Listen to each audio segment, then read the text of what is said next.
കേരളം 14 വർഷത്തിനു ശേഷം സന്തോഷ് ട്രോഫി നേടിയപ്പോൾ ഏറ്റവും അധികം ആഹ്ലാദിക്കുന്നത് തൃശൂർ വാടാനപ്പള്ളിയിലെ ഏഴാങ്കല്ലി എന്ന ഗ്രാമമാണ്.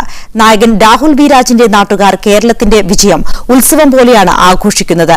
വീട്ടുകാരും നാട്ടുകാരും ഒരുമിച്ചിരുന്ന് വലിയ സ്ക്രീനിലായിരുന്നു ഫൈനൽ മത്സരം കണ്ടത്.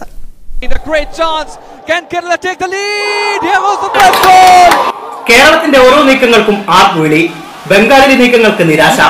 120 മിനിറ്റും ടൈബ്രേക്കറും നീണ്ട മത്സരത്തിന്റെ ഓരോ മിനിറ്റും ഏഴാം കല്ലുകാർ ഇരുപ്പുറയ്ക്കാതെയാണ് കണ്ടുതീർത്തത്.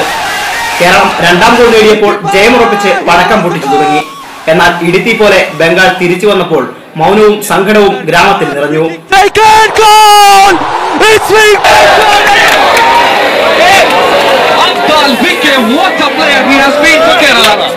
കണ്ണടച്ചിരുന്ന് പ്രാർത്ഥിച്ചായിരുന്നു രാഹുലിന്റെ അമ്മ ടൈബ്രേക്കറിന്റെ സമയം നീക്കിയത്.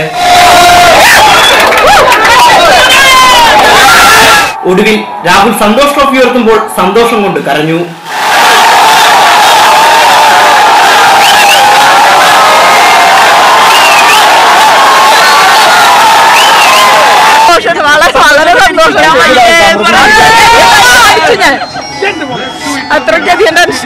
പിന്നെ വീട്ടുകാരും നാട്ടുകാരും മുഴുവൻ തെരുവിലിറങ്ങി. പടക്കം പൊട്ടിച്ചും മുദ്രാവാക്യം വിളിച്ചും കേരളത്തിന്റെ ക്യാപ്റ്റന്റെ ഗ്രാമം ആഘോഷം തുടർന്നു.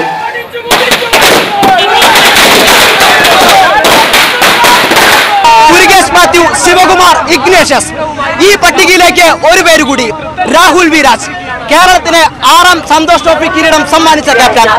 ക്യാമറ പേഴ്സൺ സാദിഖ് പാറയ്ക്കൊപ്പം സൗമേഷ് പെരുവല്ലൂർ, മീഡിയ 1, തൃശൂർ.